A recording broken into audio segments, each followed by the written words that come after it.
Les presento al doctor Marino Fernández. Él es médico, endocrinólogo e internista. Él nos acompaña del Hospital Ángeles del Pedregal. Damos un fuerte aplauso, por favor.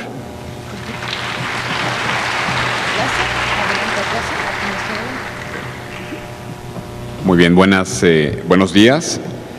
La plática que quiero compartir con ustedes el día de hoy se titula Terapias sensibilizadoras contra terapias proveedoras de insulina. Básicamente es un intento de matizar un poco un par de grupos terapéuticos que tenemos disponibles para el manejo de la diabetes tipo 2, sin ánimo de pretender decir que una es mejor que otra, una superior a otra, simplemente recalcar algunas diferencias entre una y otra terapia que nos puedan ser útiles a la hora de la toma de decisión para la prescripción del manejo del medicamento que demos a nuestro paciente. Y esta plática la he dividido de esta manera, en cinco puntos generales. Primero, una breve introducción sobre la diabetes mellitus, algunos puntos generales que ustedes seguramente conocen muy bien. La diabetes es una enfermedad progresiva, es una enfermedad que con el tiempo va a tener una serie de cambios, lo cual tiene un impacto en el cómo se maneja la enfermedad. Número 2, que tiene mucho que ver con este primer punto, pues el hecho de que la diabetes mellitus tipo 2 es una enfermedad causada por múltiples defectos fisiopatológicos, y creo que aquí va a ser donde tal vez voy a empezar a hacer una de las diferencias sobre dónde podemos incidir para manejar esta enfermedad. También lo voy a tocar de una manera muy breve. 3, ya entrándome en lo que es el tema, algunas diferencias entre los secretagogos y los sensibilizadores a la insulina. 4, ya viene la parte, digamos, más de discusión, más de matizar las dos terapias, el por qué esta disyuntiva. En realidad no es una disyuntiva, es simplemente comparar una contra otro tipo de abordaje y ver cuáles son las ventajas y desventajas de cada una de estas dos tipos de terapias. Y finalmente, y creo que es la parte más importante, me gustaría dejarlos con algunos consejos prácticos, algunos puntos que les pudieran ser útiles a la hora de enfrentar al paciente con diabetes, a los diferentes pacientes con diabetes, y que les permitan decidir cuál es el medicamento más apropiado para manejar a estos pacientes. Bueno, para comenzar, voy a empezar con esta archiconocida diapositiva. Es una diapositiva sobre el estudio UCA-PDS. Ustedes saben, es el estudio prospectivo del Reino Unido. Este estudio fue el estudio que por primera vez nos demostró que en pacientes con diabetes mellitus tipo 2, el manejo intensivo, el tratamiento agresivo, por lo menos agresivo en cuanto a los estándares de cuando se hizo este estudio a finales de los años 80, principios de los 90, pero demostró que el manejo intensivo de la diabetes permite prevenir complicaciones, por lo menos complicaciones microvasculares. Hasta ese momento había cierta duda, cierta controversia. Un estudio previo en los años 70 había creado un poco de dudas al respecto de la intensidad del tratamiento para diabetes tipo 2, y bueno, este estudio vino a demostrar de una manera categórica que debemos ser agresivos a la hora de manejar al paciente con diabetes para prevenir complicaciones, por lo menos complicaciones microvasculares. La otra conclusión de este estudio, y es lo que quiero mostrarles con esta gráfica, es que la diabetes mellitus tipo 2 es una enfermedad que es progresiva. Aquí les voy a mostrar en el eje vertical, van a ver los niveles de hemoglobina glucosilada, y en el eje horizontal van a ver el tiempo, los años, desde que estos pacientes fueron incluidos en el estudio. En el brazo intensivo, en el cual se les dio a los pacientes diferentes medicamentos, insulina, metformina, glibenclamida, clopropamida, vemos cómo hay una muy buena reducción. Estos eran pacientes con diabetes mellitus recientemente diagnosticada. Vemos como la hemoglobina glucosilada, que es un marcador de control o descontrol glucémico, vemos como esta hemoglobina glucosilada disminuye hasta un rango bastante bueno, bastante aceptable, 6.2.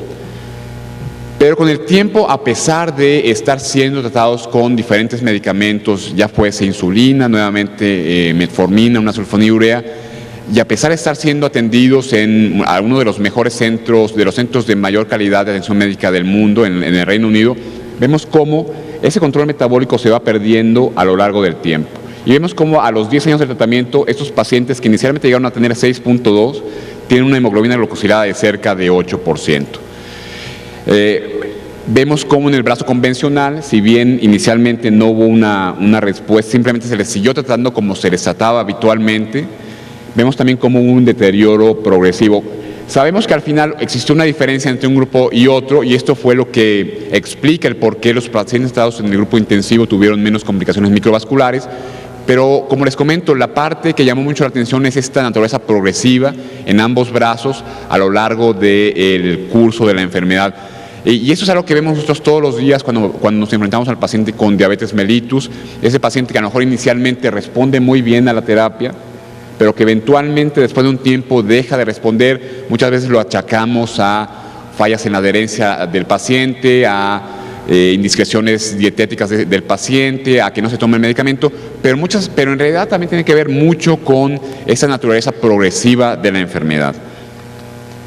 Esto se expresó, o lo expresaron los autores del estudio de una manera bien clara en esta tabla. Aquí les voy a mostrar diferentes terapias en el estudio y pueden ustedes ver cómo, por ejemplo, a los 3 años de iniciar el tratamiento, el porcentaje de pacientes que tenían una hemoglobina glucosilada de menos de 7, pues difería un poco entre algunas terapias, era más entre el tratamiento farmacológico más dieta, un poco menos cuando se trataba con dieta, pero según iba pasando el tiempo, este porcentaje iba disminuyendo en todas las terapias. Claro, estamos hablando de finales de los 80, principios de los 90, a lo mejor el esquema de insulinización que se empleó en ese tiempo no era el que utilizamos hoy en día o el que hoy consideramos como una terapia agresiva, pero el punto más bien es que a lo largo del tiempo este porcentaje de control se va perdiendo. No hay una terapia única que nos permita controlar al paciente de manera sostenida a lo largo de los años, y la conclusión de este grupo de médicos fue que hay un requerimiento progresivo de múltiples terapias en el manejo de la diabetes tipo 2. De alguna manera esto hace eco en el paradigma actual del manejo de las enfermedades crónicas como la hipertensión, las dislipidemias, en las cuales hoy por hoy la base de tratamiento son combinaciones. Muchas veces un solo medicamento puede ser útil en algunos pacientes, pero frecuentemente si no se alcanza la meta de control apropiada para cada una de estas enfermedades, hay que ir agregando diferentes terapias, hay que utilizar complicaciones. Y llego al punto 2 de mi plática. ¿Por qué o qué nos dice la fisiopatología de la enfermedad que nos pueda explicar por qué hay esta naturaleza progresiva en la enfermedad? La diabetes mellitus tipo 2 es una enfermedad compleja.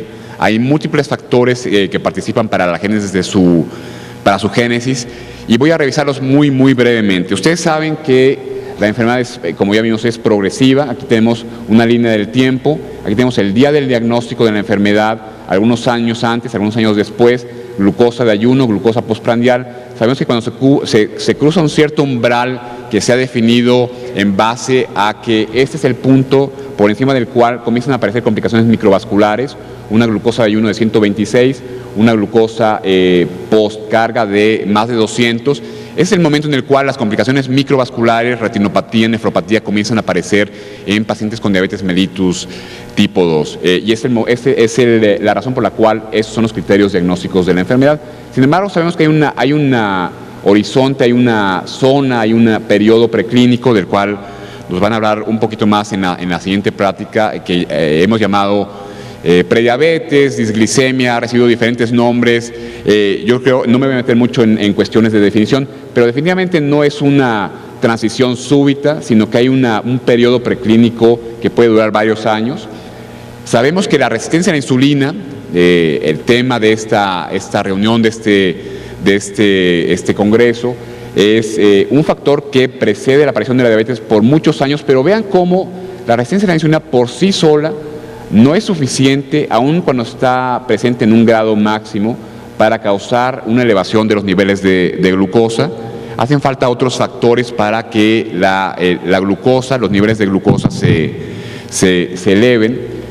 Y uno de estos factores es la pérdida progresiva de la célula beta. Sabemos hoy en día que la diabetes mellitus tipo 2 es una enfermedad compleja en la cual hay una relación entre la sensibilidad o resistencia a la insulina y la resistencia a la insulina. Cuando existe esta resistencia a la insulina, la respuesta de la célula beta es compensar produciendo más insulina. Hay un periodo de hiperinsulinismo, pero eventualmente en algunos sujetos, y esto no se sabe bien por qué ocurre, estas células betas comienzan a fallar. En esos sujetos con resistencia a la insulina, que son incapaces de compensar y seguir produciendo niveles elevados de insulina, en los cuales la producción de insulina comienza a declinar, los niveles de glucosa se comienzan a elevar. Primero la glucosa postprandial y después la glucosa del ayuno, de tal manera que al momento del diagnóstico, y eso es algo que se observó también en el estudio UCAPDS, se ha perdido aproximadamente un 50% de la producción de insulina. Al momento del diagnóstico, el paciente con diabetes mellitus tipo 2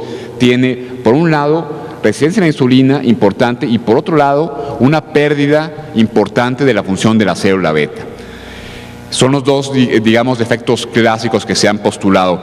Ahora, si uno lee, si uno atiende lo que se dice en otros foros, por ejemplo, hay un doctor muy conocido, el doctor de Fronswell, quien ha identificado hasta 8 diferentes factores que participan en la génesis de la diabetes mellitus tipo 2. Yo me voy a centrar en un tercer defecto, que es la pérdida progresiva del efecto incretina. No me voy a adentrar mucho en este defecto. ¿A qué se debe el primer defecto, esta resistencia a la insulina? Es algo que ya seguramente todos ustedes conocen. Tiene mucho que ver con el problema actual de obesidad, sobre todo obesidad central en contraposición a la obesidad femenina periférica, esta obesidad que afecta el abdomen y sobre todo afecta o tiene que ver con la acumulación de grasa a nivel visceral, esta grasa que rodea los intestinos, esta grasa que también a veces se encuentra dentro de algunos órganos como el hígado, el músculo, y esta grasa condiciona la aparición de esta grasa visceral, esta grasa condiciona la aparición de resistencia a la insulina. Nuevamente no me voy a adentrar mucho en este punto, será tocado por otros ponentes, pero ese es uno de los primeros defectos que pudiese condicionar la aparición de la diabetes mellitus tipo 2, por lo menos en una gran mayoría de los pacientes. Si no vienen todos, porque como ustedes saben, la diabetes mellitus tipo 2 es una enfermedad bastante heterogénea, sí en un grupo importante, en un porcentaje importante de pacientes. Un segundo defecto, como les comentaba, es la pérdida progresiva en la masa de células beta. Lo que les voy a mostrar aquí es un islote pancreático de ratón, es un modelo de ratón, un modelo murino de diabetes mellitus tipo 2, donde pueden ver en una tinción con hematoxilina y eosina. Este es un islote pancreático. Aquí con inmunohistoquímica pueden ver las células que producen insulina, las células beta. La mayor parte de la masa de ese islote está compuesta por células beta, células productoras de insulina. En la periferia pueden ver las células alfa, las células productoras de glucagón, y aquí ven un poco la arquitectura, las células beta en el centro, las células alfa en la periferia.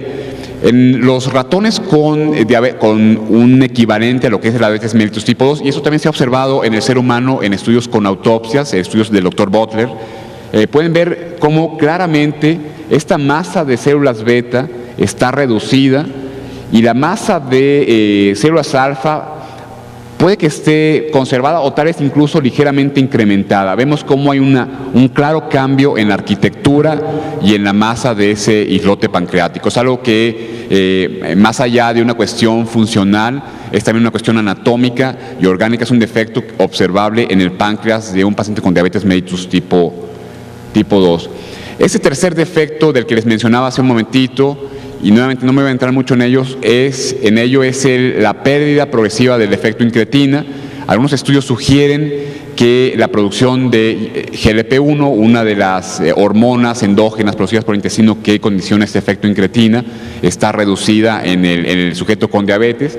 Aquí pueden ver, después de la ingesta de alimentos, en el eje vertical tienen la concentración de GLP-1, en el horizontal el tiempo en minutos después de un alimento, de una comida.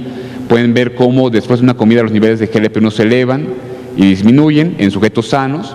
En un sujeto con prediabetes hay una ligera disminución, y en un sujeto con diabetes, sobre todo a las 2 horas, se observa una reducción significativa en los niveles de GLP-1 endógeno. Estos resultados no han sido universalmente observados. Hay otras teorías que pudiesen explicar esta pérdida del efecto incretina, pero bueno, sabemos que hay algo que está alterando, que está interfiriendo con este efecto incretina en el ser humano, en sujetos con diabetes mellitus tipo 2. Nuevamente no voy a entrar mucho en este tópico. Tal vez la conclusión y lo que quisiera compartir con ustedes es que, nuevamente, para recapitular, la diabetes es una enfermedad progresiva, Es una enfermedad que es compleja, está compuesta por diferentes defectos que según va pasando el tiempo van cambiando, van empeorando y van haciendo que desde el punto de vista clínico que nuestro esfuerzo terapéutico vaya siendo cada vez más importante, que vayamos teniendo que utilizar diferentes medicamentos. Y aquí es donde tal vez comienza a tomar forma, donde comienza a tener cierto sentido el porqué de esta discusión, el porqué de las terapias sensibilizadoras contra las proveedoras de insulina. Algunas diferencias, no voy a tocar tampoco en esta plática lo que son algunas terapias más recientes, lo que conocemos como incretinas, se discutirán en otras pláticas. Esta es una plática que a lo mejor hace unos 5 o 10 años hubiese sido extremadamente relevante, sobre todo porque no había más elecciones, había únicamente terapias sensibilizadoras, terapias de tipo secretagogo, o afortunadamente hoy en día existen otras terapias adicionales que nos ayudan al manejo de la enfermedad. Pero existen algunos resultados recientes que arrojan un poco más de luz al papel de estas terapias en el manejo de la diabetes y yo quisiera compartirlos con ustedes. En primer lugar, las biguanidas son compuestos que se han utilizado por ya muchos años, son compuestos que se han utilizado desde los años 20, son compuestos que se originaron o se aislaron inicialmente en una planta, Galega officinalis, una planta utilizada en Europa para el manejo de la diabetes mellitus, contiene un compuesto que es la guanidina, a partir del cual se aislaron estos otros compuestos, las biguanidas. Se han usado a lo largo del tiempo diferentes compuestos. En México hay disponibles fenformina, metformina.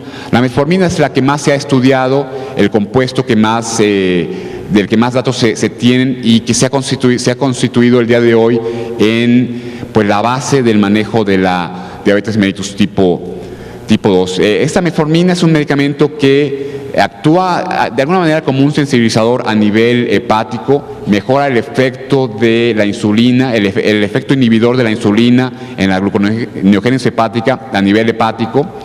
Y esto contribuye a una mejoría en los niveles de glucosa, particularmente la glucosa en ayuno, la glucosa antes de los alimentos. Hoy por hoy, por diferentes razones que tampoco en las que tampoco me voy a entrar demasiado, es considerado como la primera línea en el manejo de la diabetes mellitus tipo 2. Parte de la razón fue el estudio UKPDS en el cual se demostró que la metformina reducía, por lo menos en sujetos obesos con diabetes mellitus tipo 2, además de reducir los eventos microvasculares, también podía reducir la tasa, la incidencia de infarto agudo del miocardio, y ha sido hasta el momento el único medicamento que de una manera contundente ha demostrado este efecto en una complicación macrovascular. Además, la metformina tiene un efecto adicional de pérdida de peso. La segunda clase de medicamentos sensibilizadores, la cual se encuentra disponible desde hace unos 10 años, es la clase de las glitazonas, las tiazolinadionas. Ha habido diferentes compuestos disponibles a lo largo del tiempo. Actualmente los dos que están disponibles son la pioglitazona y la rosiglitazona. Estos medicamentos, los cuales también se han estudiado con mucho detalle en los últimos años, a diferencia de la metformina, que no se sabe exactamente cuál es su substrato molecular y cómo actúa a nivel de, aunque hay unas teorías, hay unas sinasas, la MPK sinasa se ha postulado como el blanco molecular para la metformina. En el caso de las glitazonas está un poco más delineado su mecanismo de acción. Se ha descrito un receptor intranuclear que se conoce como PPAR gamma.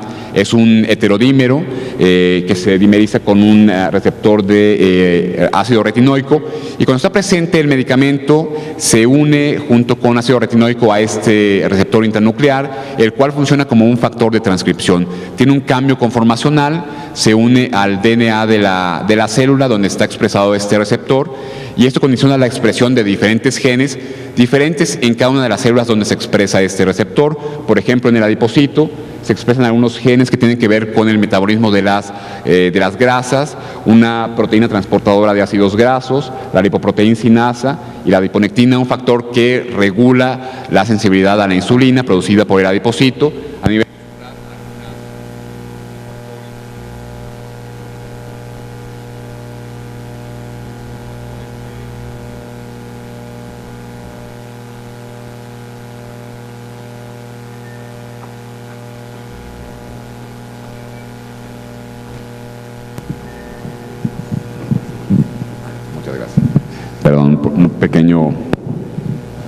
problema técnico. A nivel muscular se expresan algunos factores, algunas moléculas que tienen que ver con el metabolismo de la glucosa, GLUT4, que es el transportador de glucosa expresado en los miocitos y adipocitos, y la sinasa de fosfatidilinositol, una enzima que tiene que ver con y que funciona como un segundo o como un efector del mecanismo de acción de la insulina. Finalmente, a nivel endotelial, estos medicamentos pueden modificar la expresión de diferentes factores de adhesión vascular, algunos receptores que permiten el transporte reverso de colesterol, lo cual puede ser importante para modular también la lipotoxicidad a nivel de célula beta, como vamos a ver un poco más adelante. Y finalmente algunas metaloproteinasas y otras enzimas que tienen que ver con la aterogénesis. Como ustedes pueden ver, es un medicamento que tiene un efecto bastante complejo y que actúa a nivel de diferentes tejidos. Ustedes saben que el adipocito es una de las células donde actúa principalmente la insulina a través de su receptor, condicionando la expresión o la fusión a la membrana de esos canales GLUT4, lo cual permite la entrada de glucosa, la cual se acumula como glucógeno o se convierte en ATP, una forma química de energía.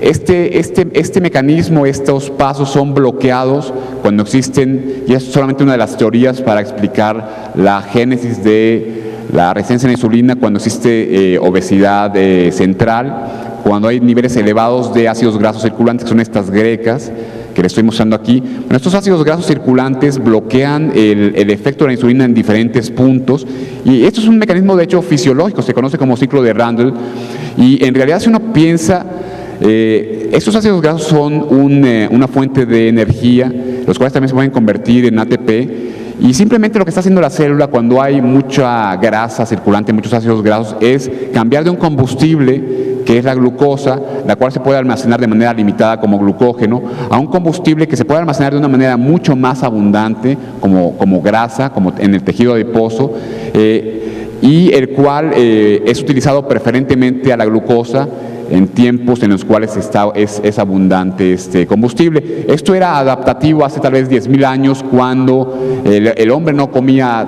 tan frecuentemente, las reservas ni de glucógeno ni de grasa eran tan abundantes, no había obesidad central, no había síndrome metabólico, y bueno, pues el cuerpo utilizaba uno u otro combustible dependiendo de la disponibilidad. Hoy en día, en el cual vivimos en un postprandio constante, en el cual desgraciadamente hay los problemas de obesidad que existen, pues esto está siendo maladaptativo y está condicionando o es uno de los factores que se ha propuesto para explicar la resistencia a la insulina. ¿Cómo actúan las glitazonas en este caso? Pues bueno, vemos que, como les mencionaba hace un momento, en el adipocito favorecen la expresión de algunas enzimas que permiten la entrada de la grasa al adipocito, la remueven de la circulación, la secuestran de la circulación, y esto permite restablecer la sensibilidad apropiada a la insulina. Al desaparecer este bloqueo inducido por ácidos grasos, los niveles de insulina disminuyen al poder entrar la glucosa a la célula de manera normal. Además, las glitazonas tienen un efecto a nivel grasa visceral. Este es un adipocito visceral. Estos adipocitos que son diferentes desde el punto de vista bioquímico y funcional a la grasa subcutánea. Son adipocitos que sabemos que expresan una serie de factores, como el factor de necrosis tumoral alfa, la resistina, expresan enzimas como la 11-hidroxiesteroide deshidrogenasa tipo 1, que es la enzima que convierte a la cortisona en cortisol, la cual también se ha implicado en la génesis del síndrome metabólico. Pues bueno, ese adipocito visceral, al ser expuesto a glitazonas, deja de producir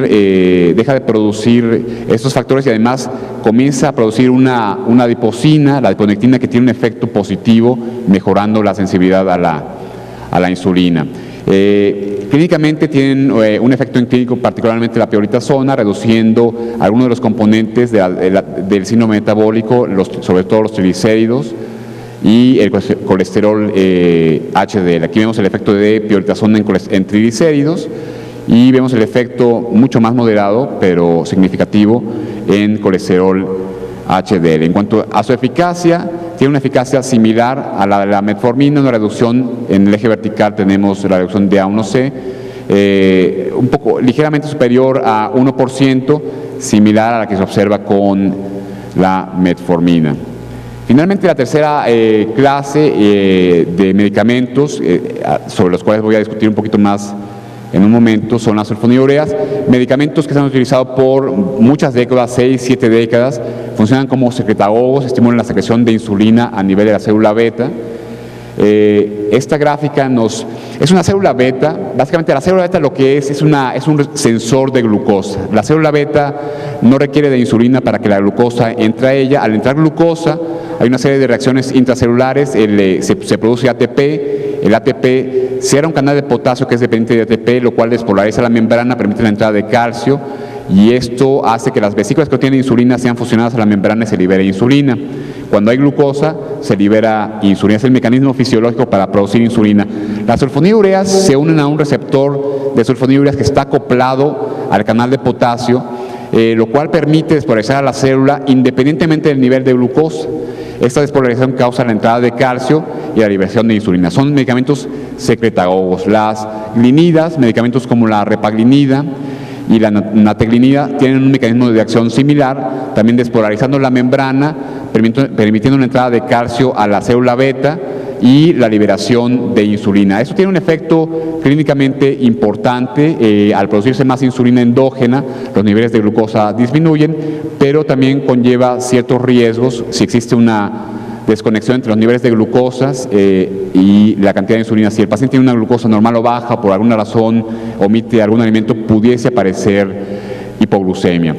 La eficacia de estos medicamentos es bastante potente. La reducción de hemoglobina glucosilada, nuevamente eje vertical, reducción de hemoglobina glucosilada, son las barras de, esta es el intervalo de confianza, una reducción de alrededor de 1.5 puntos porcentuales. Son medicamentos que son muy potentes, se han utilizado por mucho tiempo y seguramente todos ustedes tienen experiencia con ellos y conocen de esta potencia clínica. ¿Cómo sumarizaría yo algunos de estos comentarios que les he hecho? Por un lado, los sensibilizadores son medicamentos que corrigen la resistencia a la insulina. Los secretagogos son medicamentos que aumentan la producción endógena de insulina. Estos son sus dos mecanismos de acción, los cuales difieren. Los sensibilizadores disminuyen la glucosa sin causar hipoglucemia, mientras que los secretagogos pudiesen llegar en un momento dado a causar hipoglucemia. Son medicamentos seguros, son medicamentos muy efectivos, pero tienen este riesgo potencial de causar hipoglucemia. En tercer lugar, los sensibilizadores corrigen algunos de los componentes del síndrome metabólico al mejorar la resistencia a la insulina, permiten que la célula beta, o más bien hacen que la célula beta produzca menos insulina y los niveles de insulina en el cuerpo, la hiperinsulinemia es corregida, y de esta manera también tiene un efecto en algunos de los componentes del síndrome metabólico, mientras que los secretagogos, independientemente, además de tener un cierto efecto derivado de la reducción de glucosa, cual se puede impactar en cierta medida los niveles de lípidos, no tiene un efecto significativo en otros de los componentes del síndrome metabólico. Y finalmente, los sensibilizadores en cierta manera lo que hacen es hacer que la célula beta, digamos, la carga de trabajo de la célula beta disminuya, el requerimiento de insulina está disminuyendo, están corrigiendo ese defecto fundamental que es la resistencia a la insulina, y por lo tanto la carga de trabajo para la célula beta está disminuida, mientras que los secretagogos estimulan, fomentan, hacen que la célula beta trabaje un poco más de lo que estaba trabajando en el pasado. Aquí llego a la parte, digamos, central medular de esta plática, el porqué de la disyuntiva, cuál es en realidad la razón de ser de esta plática.